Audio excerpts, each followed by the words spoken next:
Hello friends, आज हम लोग स्टैटिक्स चैप्टर्स को पढ़ेंगे। ये चैप्टर खास बीएड वाले दोस्तों के लिए है जो कि सी कोर्स कर रहे हैं, और ख़ास करके ये चैप्टर 10th के स्टूडेंट्स के लिए भी है क्योंकि उनका भी मीन मीडियम मोड चैप्टर से 7 नंबर का क्वेश्चन बोर्ड एग्जाम में पूछा जाता है। तो चलिए सबसे पहले हम आज स्टार्ट करते हैं। आज का मेरा टॉपिक स्पेशली मीन से रिलेटेड रहेगा कि एक्चुअल में मीन होता क्या है, इस तरह के डाटा को हम लोग मीन में कन्वर्ट कर सकते हैं, मीन निकाल सकते हैं। ठीक है, तो मीन एक्चुअल में एक रेशियो होता है। ठीक है, मान लीजिए कि हमारे पास कुछ ऐसे डाटा मौजूद है, ठीक है, जैसे 5, 10, 15, 25 और 5। ठीक है, अगर पूछेगा कि इस तरह के डाटा दिए हुए हैं और इसका मीन क्या होगा, ठीक है, तो हम लोग इसका सिंपली क्या कर सकते हैं कि इसको हम लोग ऐड कर लेंगे सबको। ठीक है, इसको जब हम ऐड करेंगे तो कितना हो जाएगा 60, और कितना ऐसा नंबर दिया गया है, 5 ऐसा नंबर दिया गया है, तो डिवाइड बाई 5। यानी मीन क्या कहता है कि एक ऐसा रेशियो है जिसमें हम सारे ऑब्जर्वेशन का सम बटा में टोटल नंबर ऑफ ऑब्जर्वेशन का रेशियो हम लोग फाइंड करते हैं। ठीक है, एक्चुअल में अगर बात करें तो मीन निकालने के लिए कितने तरह के डाटा हम लोग को चाहिए। ठीक है, एक्चुअल में मीन दो तरह से डाटा से निकाला जा सकता है। एक होता है अनग्रुप डाटा। ठीक है, पहला हो जाता है अनग्रुप डाटा,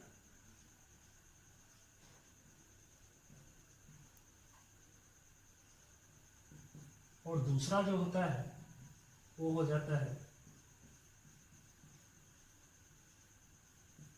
ग्रुप डाटा।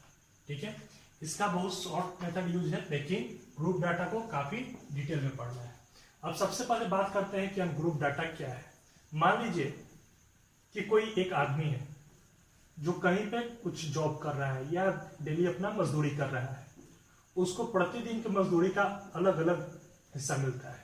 ठीक है, मान लीजिए अगर पूछेगा कि पहला दिन किसी व्यक्ति को 12 रुपया मिला, दूसरे दिन उसे 8 रुपया मिला, तीसरे दिन उसे 10 रुपया मिला, चौथा दिन फिर से उसको 10 रुपया मिला, तो पूछेगा कि इसका मीन कितना हुआ, कि कितना मीन उसको, कितना औसत या कितना एवरेज इनकम उसको इस 4 दिन में हुआ।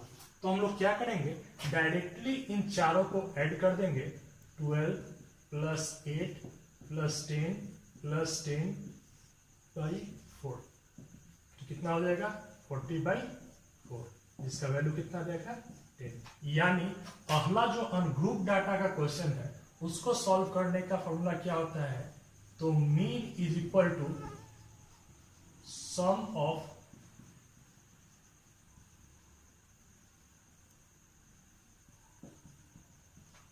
all observation by total number of observation। ठीक है, ये हमारा अनग्रुप डाटा का मीन निकालने का शॉर्ट टेक्निक होता है। ठीक है, इसको नोट कीजिए।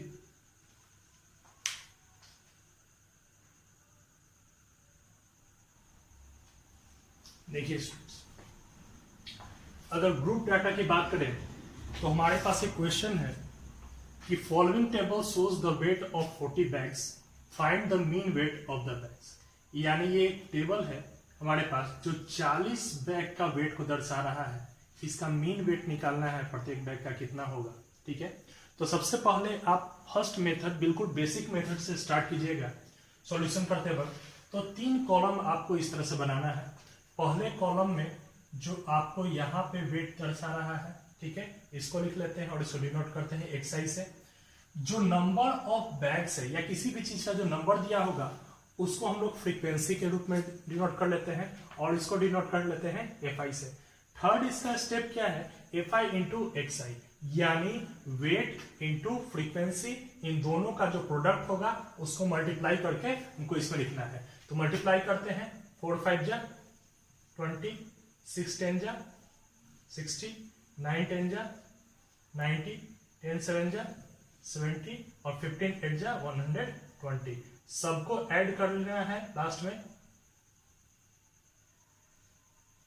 360। उसके बाद क्या करना है कि जितने भी फ्रीक्वेंसी थे उसको भी ऐड कर लेंगे। ऐसे हमारा टोटल फ्रीक्वेंसी यहाँ पे दिया हुआ है कि 40 है, फिर भी हम इसको ऐड कर लेते हैं तो फाइनल आंसर कितना आता है 40 आ जाता है। अब हमको फाइंड करना है कि इसका मीन क्या होगा। तो mean is equal to formula होता है जो पहला है मेथड, ठीक है, इसको शॉर्टकट मेथड भी कहा जाता है। तो मीन बराबर होता है सिग्मा FI/XI बटा में सिग्मा FI, यानी सिग्मा FI/XI का वैल्यू कितना था 360 और बटा में FI का वैल्यू कितना था 40। जैसे ही इसको डिवाइड किए तो ये हमारा मीन कितना आ जाएगा 9। ये जो मेथड है, ठीक है, ये जो मेथड है वो सबसे बेसिक मेथड है, ठीक है, सबसे बेसिक मेथड है और इसका इस्तेमाल सिंपल वे में क्वेश्चन को सॉल्व करने के लिए होता है। ये काफी इजी पड़ता है जब आपका जो फ्रीक्वेंसी छोटा हो, जब आपका क्लास इंटरवल जो है वो छोटा हो, ठीक है, तब ये क्वेश्चन बनाने में काफी आसान पड़ता है इस मेथड से। अगर इसमें आपको जो शुरू में वेट दिखाया गया हो वो सब का वैल्यू अगर बड़ा हो जाता है और फ्रीक्वेंसी का वैल्यू काफी बड़ा हो जाता है तब ये मेथड आपके लिए ज्यादा कैलकुलेटिव हो जाता है, ठीक है। पहले इसको नोट कीजिए।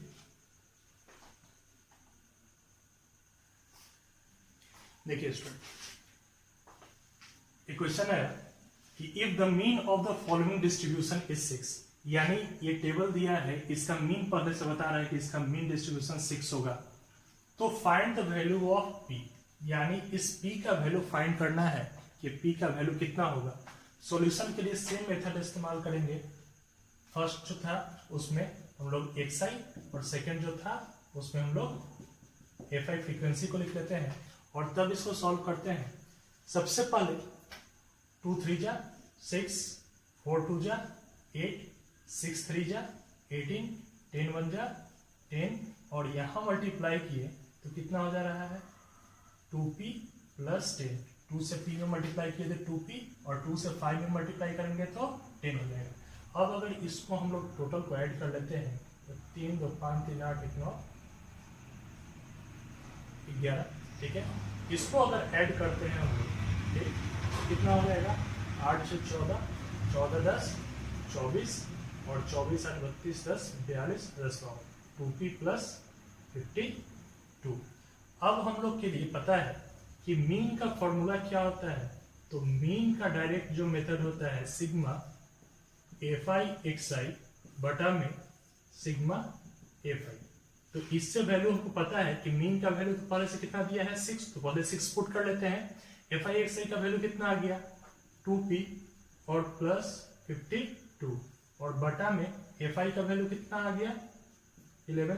मल्टीप्लाई कर लेते हैं, यहाँ से क्रॉस मल्टीप्लिकेशन करेंगे तो 11 6 66 प्लस में 52 था, इधर आके माइनस में इज इक्वल टू 2p, तो 2p इज इक्वल टू 14, तो p is equal to value आ जाएगा 7। नोट कीजिए। देखिए अब आते हैं हम अपने तीसरे क्वेश्चन की तरफ कि यहाँ पे दे रहा था कि एक ऐसा फ्रीक्वेंसी टेबल मौजूद है जिसका मीन 1.46 है, ठीक है, मीन 1.46 है। हमको इसमें जो मिसिंग फ्रीक्वेंसीज है उसको फाइंड करना है। वो देख सकते हैं यहाँ पे 2 फ्रीक्वेंसी मिसिंग है, एक यहाँ पे और एक यहाँ पे, ठीक है। लेकिन सारी फ्रीक्वेंसी का सम का वैल्यू हमको कितना दिया है कि 200 है, ठीक है। तो फिर से हम उस तरह के 3 कॉलम वाला टेबल को बना लेते हैं, ठीक है। पहले में हम XI का वैल्यू को लिख लेते हैं, दूसरे में फ्रीक्वेंसी को लिख लेते हैं, ठीक है। अब हमको क्या करना है कि इन दोनों को मल्टीप्लाई, तो किसी भी नंबर में अगर 0 से मल्टीप्लाई करें तो उसका वैल्यू 0, 1 से F1 में मल्टीप्लाई करेंगे तो F1, 2 से F2 में मल्टीप्लाई करेंगे तो 2F2, 25 में 3 से करेंगे तो 75, 10 से 4 में करेंगे तो 40 और 5 से 5 में करेंगे तो 25। अगर हम इसको ऐड करें तो 5 5 10 6 16 86 अब प्लस F1 और प्लस F2, क्योंकि ये दोनों नहीं जोड़ा जा सकता है।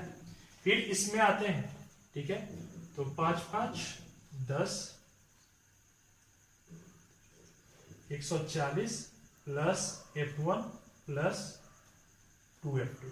ठीक है, इसको हम लोग लिख लेते हैं, यानी यहां सम आ गया 140 प्लस F1 प्लस 2F2। अब बारी आता है कि हमको F1 और F2 का वैल्यू निकाल कैसे सकते हैं। तो पहला चीज यहाँ पे गौर कीजिए, इनका सम कितना आया है 86 प्लस F1 प्लस F2, और एक्चुअल सम कितना था 200। तो सबसे पहले इससे हम एक इक्वेशन को निकाल लेते हैं कि 86 plus F1 plus F2 in total का सम 200 के बराबर आना चाहिए। तो F1 plus F2 is equal to, इधर प्लस में है इधर आके माइनस में सब्ट्रैक्ट कर देंगे तो 114 बच जाएगा। ठीक है, इसको हम लोग मान लेते हैं इक्वेशन 1। फिर बारी आता है, अब इसमें आते हैं mean. Mean is equal to, formula क्या होता था, सिग्मा FI बटा में सिग्मा FI। तो इससे अगर हम लोग लेके चले तो हमें पता है कि मीन का वैल्यू कितना दिया है 1.46, FI का वैल्यू कितना आ गया है 140 प्लस F1 प्लस 2F2 और बाई FI का वैल्यू यानी टोटल का सम कितना दे दिया है, तो टोटल का सम दे दिया है 200। ठीक है, अब यहां से वैल्यू को हम लोग हटाते हैं। ठीक है, या मल्टीप्लाई भी कर लेते हैं, क्रॉस मल्टीप्लिकेशन कर लेते हैं। तो 6 गुना 12, 14 गुना 28 है 29, 2.92 और पॉइंट यहां से हट गया यानी 292। जब इसका क्रॉस मल्टीप्लिकेशन करते हैं तो वैल्यू आ जाता है 292 बराबर 140 प्लस F1 प्लस 2F2। अब 140 इधर प्लस में है, इधर लाएंगे तो माइनस में, यानी F1 plus 2F2 is equal to कितना बच जाएगा 152। इसको मान लेते हैं इक्वेशन 2। और अब हम बारी बारी से इसका वैल्यू निकाल सकते हैं। तो क्या करते हैं, इसके लिए इक्वेशन 1 को इक्वेशन 2 में से सब्ट्रैक्ट कर देते हैं। तो लिखेंगे सब्ट्रैक्टिंग इक्वेशन 1 फ्रॉम इक्वेशन 2। तो F1 plus 2F2 is equal to 152 और F1 plus F2 is equal to 114। अब यहां से इसको सब्ट्रैक्ट कर रहे हैं तो सारा सिंबल उल्टा, F1 से F1 कैंसिल, 2F2 में से F2 जाएगा तो सिर्फ एक F2 बच जाएगा, और यहां से 12 में से 4 गया तो 8 और 4 में से 1 गया 3, यानी F2 का वैल्यू कितना आ गया 38। अब F2 का वैल्यू अगर 38 है तो हम इक्वेशन 1 में रखते हैं इसका वैल्यू को,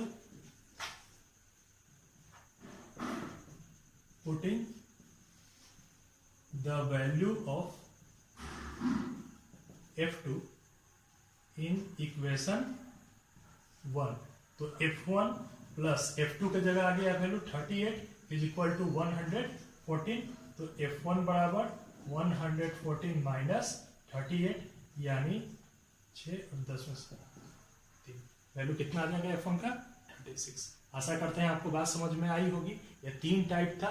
पहला टाइप में सिंपल मीन निकालना था, दूसरा टाइप में आपको मीन दिया हुआ था और एक फ्रीक्वेंसी नहीं था वहां पे, और तीसरा टाइप जो ऐसा था उसमें आपको मीन दिया हुआ है और 2 फ्रीक्वेंसी नहीं है।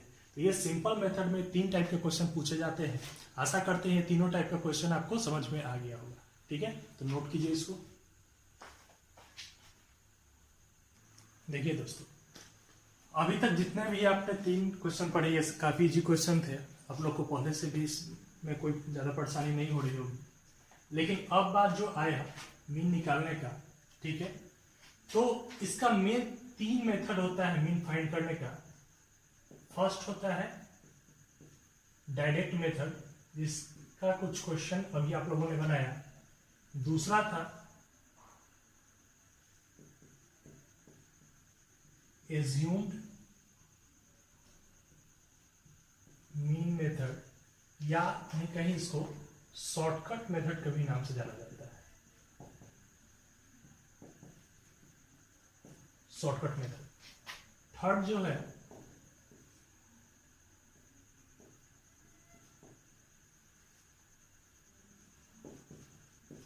Step deviation method. तो ये मीन जो है ये 3 मेथड्स के द्वारा फाइंड किया जाता है। फर्स्ट है डायरेक्ट मेथड, सेकेंड है एज्यूम मीन मेथड या शॉर्टकट मेथड भी बोला जा सकता है, थर्ड है स्टेप डेविएशन मेथड। जब हम लोग इस टाइप पे चल रहे हैं तो इससे पहले एक चीज आप लोग को समझ लेना जरूरी है, ठीक है। एक टर्म आता है क्लास मार्क्स,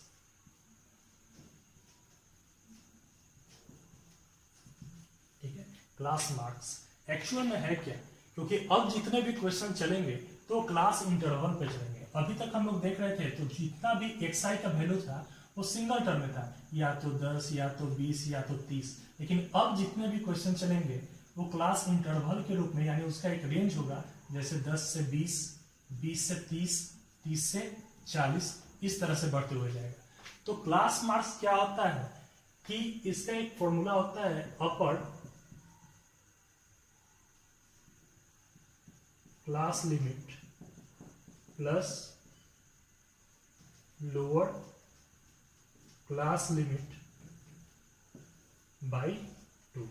यानी क्या, तो जैसे एक क्लास इंटरवल्स दिया हुआ है, ये लोअर क्लास लिमिट्स है, ये अपर क्लास लिमिट्स है, तो क्लास मार्क्स निकालने के लिए हमको क्या करना पड़ेगा कि लोअर और अपर दोनों को ऐड करके 2 से डिवाइड करना पड़ेगा। यानी 30/2 करेंगे तो वैल्यू कितना आ जाएगा, 15 आ जाएगा।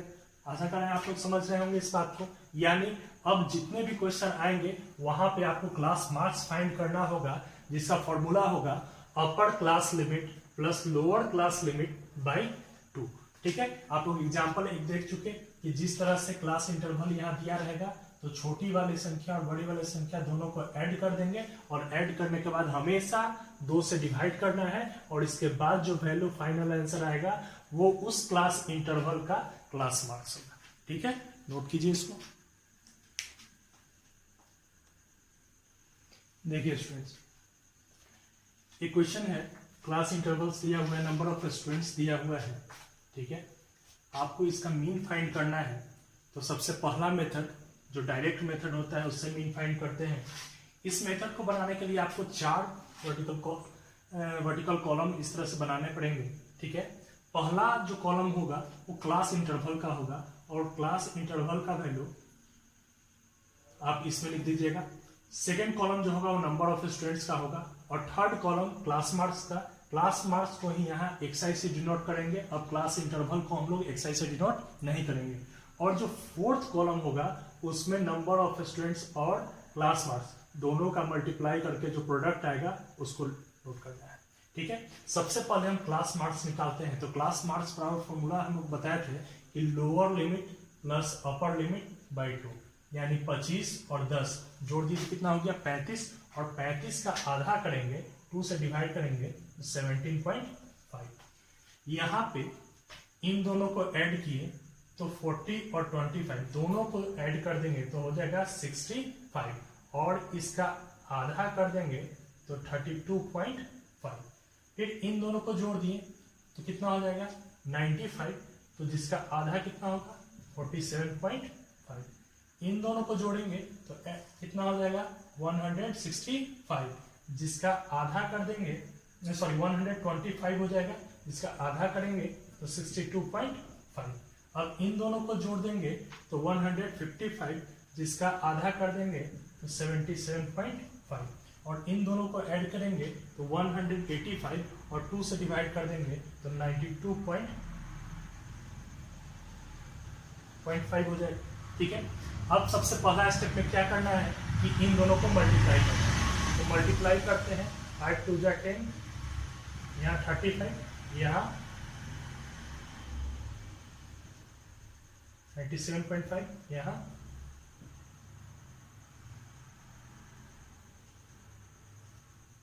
32, यहाँ पे 375, यहाँ पे 462,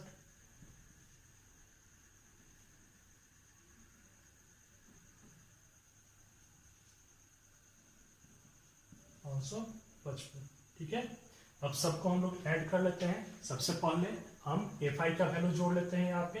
तो fi का वैल्यू जैसे ही ऐड करेंगे तो 18, 18 2 20, 20 10 30, और यहाँ से सबका वैल्यू जोड़ लेते हैं। 5 5 10, 7 5 12, 2 14, 5 19, 2 21, 5 26 1 27, 5 2 7, 7 6 13, 13 7 20, 20 2 22, 22 9 31, 3 34, 5 3 8 4 12, 3 17, 3 20, यानी आ गया वैल्यू कितना 2047, और इधर कितना वैल्यू आ गया 30।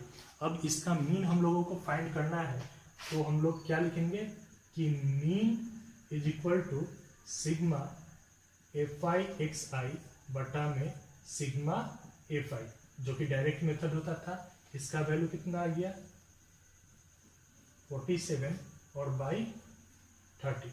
अब इसको डिवाइड करते हैं 3 से, 3 10 जा, 3 6 जा 18, 3 8 जा 24, 3 2 जा 6 और 3 3 जा 9, तो लगभग कितना वैल्यू हो जाएगा 68.23। नोट कीजिए इसको।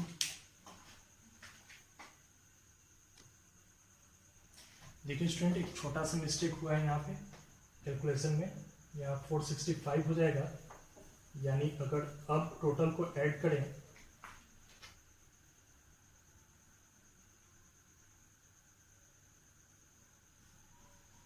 1860 और बाई fi का वैल्यू हो जाएगा 30। अब यहाँ से सॉल्व कर लेते हैं, यानी इसका मीन कितना आ जाएगा 62। ठीक है, तो बस एक छोटा सा मिस्टेक हुआ था यहाँ कैलकुलेशन में, जिसकी वजह से आंसर डिफर आ रहा था। ठीक, इसको आप लोग नोट कर लीजिए, उसके बाद हम लोग सेकेंड मेथड की तरफ बढ़ेंगे। देखिए स्टूडेंट्स, इसी क्वेश्चन को हम लोग एज्यूम्ड मीन मेथड से सॉल्व करने की कोशिश करते हैं। तो पिछला जो क्वेश्चन बताया डायरेक्ट मेथड, उसमें 4 कॉलम था, इसमें एक कॉलम की संख्या बढ़ जाता है और यहाँ वैल्यू बढ़ जाता है डी आई का।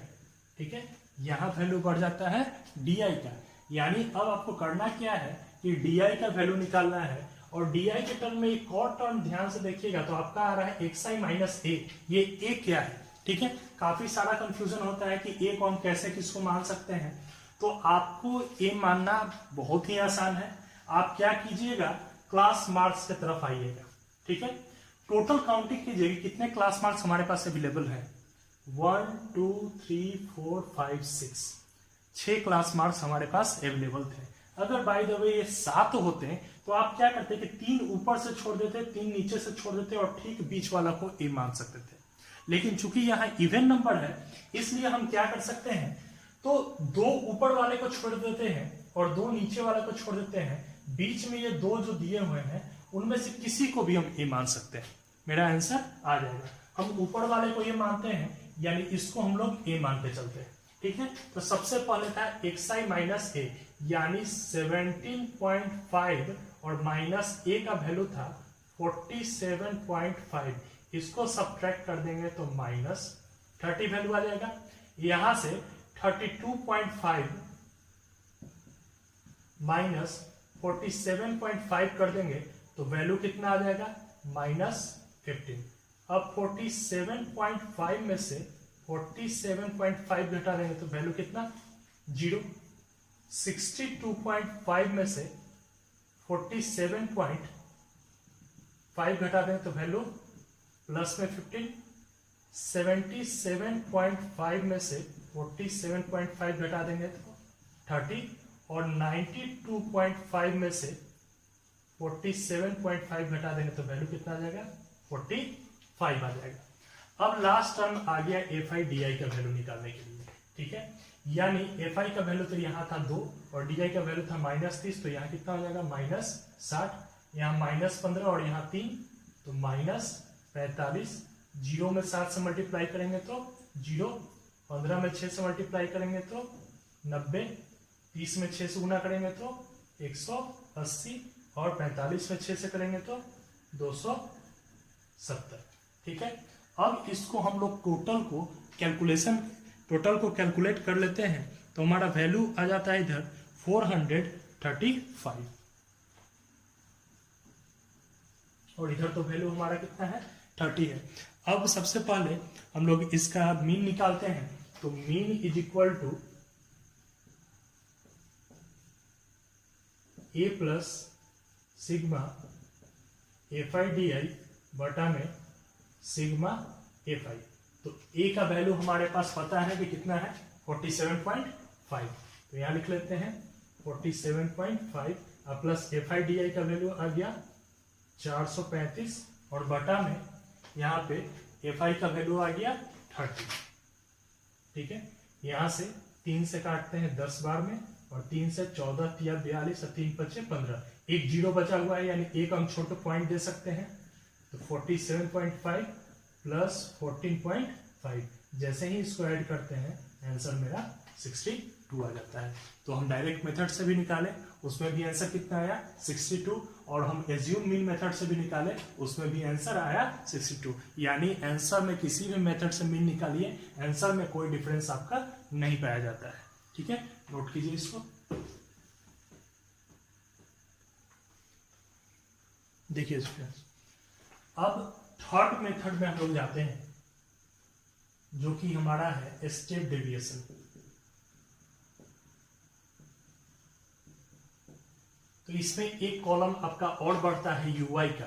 ठीक है, एक्चुअल में ui बराबर क्या होता है, तो जो di का वैल्यू है उसमें h से डिवाइड करना रहता है। और ये h क्या है, तो h निकालना आपके लिए काफी आसान होगा। h बराबर होता है greatest term minus lowest term, यानी बड़ा वाला में से छोटा वाला का वैल्यू को घटा दिए, जितना आ गया वो क्या होता है हमारा h का वैल्यू होता है। तो यहाँ पे आते हैं वैल्यू को, तो di का वैल्यू था -30 और h का वैल्यू था 15, डिवाइड कर देने पर वैल्यू कितना आ गया -2। यहाँ di का वैल्यू था -15 और h का वैल्यू 15, यानी वैल्यू आ जाएगा -1। यहाँ di का वैल्यू था 0 और h का 15, यानी वैल्यू आ जाएगा 0। यहाँ 15/15 वैल्यू कितना आ जाएगा 1। यहाँ di का वैल्यू था 30 डिवाइड बाई 15, वैल्यू आ जाएगा 2। यहाँ है 45 डिवाइड बाई 15, वैल्यू आ जाएगा 3। अब लास्ट स्टेप बच गया हमारे पास एफ आई इंटू यू आई करने के लिए। तो यहाँ से 2 से 2 में मल्टीप्लाई किए तो -4, -1 से 3 में मल्टीप्लाई किए तो -3, 0 से 7 में मल्टीप्लाई किए तो 0, यहाँ में 6 से 1 में मल्टीप्लाई किए तो 6, 6 से 2 में किए तो 12 और 6 से 3 में किए तो 18, और इसको सब टोटल को ऐड कर देते हैं तो वैल्यू कितना आ जाता है 29। अब हमको मीन फाइंड करना है कि मीन इसका कैसे निकाल सकते हैं। तो mean is equal to formula होता है a plus h into sigma F I U Y. Sorry, थोड़ा सा इसको मिटा लेते हैं। Sigma F I U Y बटा में सिग्मा एफ आई, यानी a का वैल्यू अभी हम लोग फाइंड किए थे कि 42.5 था, प्लस h का वैल्यू हम लोग फाइंड किए 15 इंटू एफ आई यू आई का वैल्यू था 29 और बटा में एफ आई का वैल्यू था 30। तो 15 2 जा 30 और 2 से काट देते हैं 14.5, दोनों को जैसे ही ऐड करेंगे तो वैल्यू कितना आ जाएगा 62। तो आशा करते हैं आप इन तीनों मेथड को अच्छी तरह से समझ गए होंगे। जब नेक्स्ट क्लास में आएंगे तो इससे थोड़ा सा अलग टाइप के क्वेश्चन को हम लोग लेकर आएंगे। तो आप जितने भी तरह का क्वेश्चन आज बताया गया है सबका एक बार अच्छे से रिवीजन करके रखिएगा। ठीक है, और कोशिश कीजिएगा कि आपको ज़्यादा से ज़्यादा इस तरह के क्वेश्चन को प्रैक्टिस हो सके। तो किसी बुक क्या है आप हेल्प ले सकते हैं इस तरह के क्वेश्चन को बनाने के लिए। ठीक है, इस वीडियो को लाइक जरूर कीजिएगा, सब्सक्राइब जरूर कीजिए चैनल को, और अपने दोस्तों तक शेयर जरूर कीजिएगा। Thank you.